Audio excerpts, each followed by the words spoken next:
El día de hoy les voy a hablar sobre evaluación de riesgo y control interno, junto con mis compañeros Carlos Alberto, José Luis, Laudit y quien les habla, Sandy Xiomara. En cuanto al sistema de contabilidad, los sistemas de contabilidad son esenciales para cualquier organización. ¿Por qué? Porque proporcionan un marco para registrar, clasificar y analizar las transacciones financieras. Asimismo, le permite a las empresas controlar su desempeño financiero y tomar decisiones informadas y cumplir con las obligaciones legales. Dentro de la estructura del sistema de contabilidad encontramos lo que es el plan de cuentas, activos, pasivos, patrimonios, etcétera. Los libros contables como son los de compra, los de ventas, los de gastos y el proceso de registro. El proceso de registro son las transacciones tales como las ventas, que son la facturación, las compras, que son las facturas que se compran, y las causaciones o, digamos comprobantes contables. También este tiene que sí o sí tener la partida doble para asegurar el equilibrio entre los débitos y los créditos. Asimismo, tenemos otra herramienta que se llama balance de comprobación, que busca este balance, pues verificar la exactitud tanto de los débitos como de los créditos para asegurar que la información contable sea precisa y exacta. En cuanto a control interno, el control interno se refiere al sistema diseñado dentro de una organización para asegurar sus operaciones que sean eficientes y efectivas y que cumplan las leyes y los reglamentos aplicables y que se protejan los activos contra el riesgo de la pérdida o el fraude. En este caso, encontramos 5 fundamentos del control interno. Uno, que es la seguridad de la información. Este nos protege la información financiera de accesos no autorizados, como los malware, entre otros. La protección de activos. Los sistemas de control interno aseguran la protección de los activos de la empresa, evitando su uso indebido o la pérdida de ellos. Uno de los activos más importantes de una organización son sus datos, la información que maneja de cada uno de los clientes.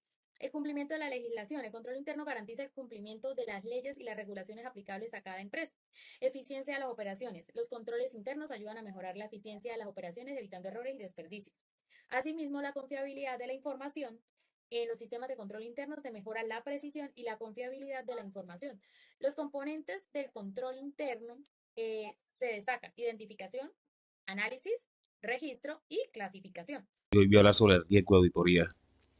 Es el riesgo de que el auditor dé una opinión de auditoría inapropiada cuando los estados financieros están elaborados en forma errónea de una manera importante.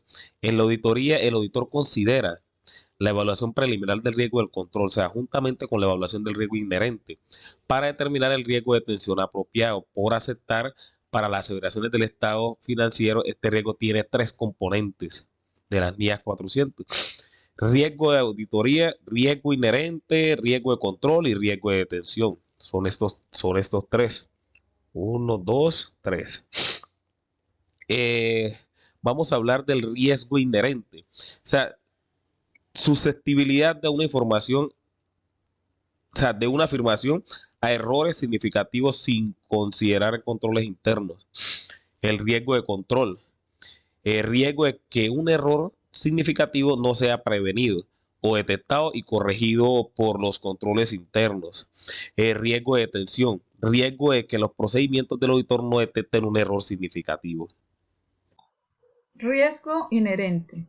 El riesgo inherente es el primer componente del riesgo de auditoría y es definido por la NIA 400 como la susceptibilidad de que una afirmación sobre un tipo de transacción, saldo contable u otra revelación de información contenga errores que pudieran ser de importancia relativa, ya sea individualmente o de forma agregada con otras cuentas o clases, asumiendo que no hubo controles internos relacionados. Las áreas de una entidad que representan fuente de riesgo son factores externos, naturaleza de la entidad, políticas contables, objetivos y estrategias, revisión del desempeño financiero y el control interno. En este sentido, se puede establecer que los riesgos inherentes son aquellos propios de la naturaleza de la entidad y que son independientes de su sistema de control interno. En otras palabras, son los riesgos que se encuentran presentes en la entidad antes de considerar las actividades de control establecidas por la gerencia para mitigarlos. En la medida en que el auditor conozca cuáles son los riesgos inherentes de la entidad, tendrá mayor facilidad para planear la auditoría y decidir dónde concentrará sus esfuerzos.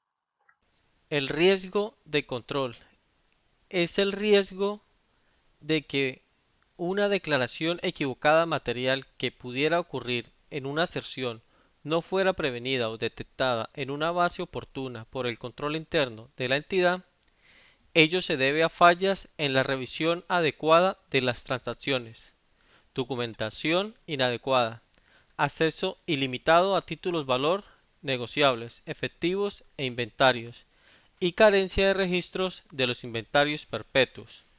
Esas debilidades en el control contribuyen a que haya errores y fraudes en los estados financieros. Juntos, el riesgo inherente y el riesgo de control determinan la probabilidad de que los estados financieros estarán materialmente equivocados. Esos elementos del riesgo también afectan la validez de la evidencia de la auditoría. Instrucciones técnicas sobre el modelo. El riesgo de que el auditor pueda fallar por desconocimientos en modificar apropiadamente su opinión sobre estados financieros que estén mal declarados de manera material. Riesgo de control. El riesgo de que una declaración equivocada material que pudiera darse en una aserción no sería prevenida o detectada en una base oportuna por el control interno de la unidad. Riesgo de detección. El riesgo de detección es el tercer componente del riesgo de auditoría y es definido por la NIA 400 como el riesgo de que los procedimientos sustantivos de un auditor no detecten una representación errónea que existe en un saldo de una cuenta o clase de transacción que podría ser de importancia relativa, individualmente o cuando se agrega con representaciones erróneas en otros saldos o clases. Los factores que influyen en el riesgo de detección son la naturaleza de auditoría, la complejidad de las transacciones, la calidad de controles internos, los factores industriales y económicos y la experiencia del auditor. En este sentido, se puede establecer que al desarrollar el enfoque de auditoría, el auditor considera la evaluación preliminar del riesgo de control conjuntamente con la evaluación del riesgo inherente, para determinar el riesgo de detección apropiado por aceptar para las observaciones del estado financiero. En este sentido, se puede establecer que el riesgo inherente y el riesgo de control están altamente interrelacionados, pero existe una relación inversa entre el riesgo de detección y el nivel combinado de riesgo inherente y riesgo de control. Por lo tanto, cuando los riesgos inherentes y de control son altos, el riesgo de detección aceptable necesita estar bajo para reducir el riesgo de auditoría a un nivel aceptablemente bajo. Por otra parte, cuando los riesgos inherentes y de control son bajos, un auditor puede aceptar un riesgo de detección más alto y aún así reducir el riesgo de auditoría a un nivel aceptablemente bajo. Gracias.